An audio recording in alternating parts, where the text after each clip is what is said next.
ఏమిటంటే కనుక నేను ఏదో ఆశించి చెప్తలేదు.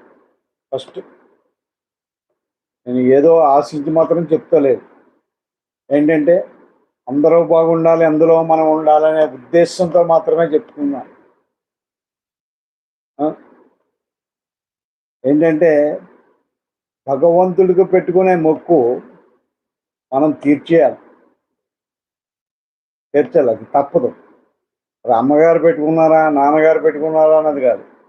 ఏంటంటే ఆ మొక్కు పెట్టుకున్నప్పుడు ఆయన్ని మనం ఆహ్వానించాం. నాకు ఈ కార్యక్రమం చెయ్యి తండ్రి అని ఆహ్వానించాం.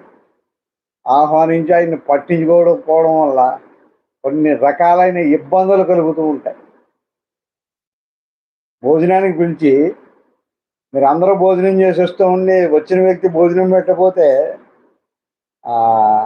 ఎంత ఇబ్బంది పడతాడో అన్నది ఆలోచించండి. అలాగే గ్రహం కూడా అంటే ఆ ఒక్క గ్రహం అనకూడదు. ఆ ఒక్క భగవంతుడు కూడా అలాగే నాకు ఈయన్ని పెడతానన్నాడు ఎందుకు పెట్టలేదు అన్న విషయం గురించి ఆలోచిస్తా.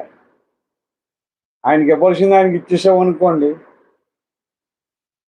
మనకి ఏంటంటే ఆయన ఇబ్బందులు కలగజేయకుండా సాఫ్ట్ రన్నింగ్‌లోకి తీసుకెళ్ళిపోతాడు.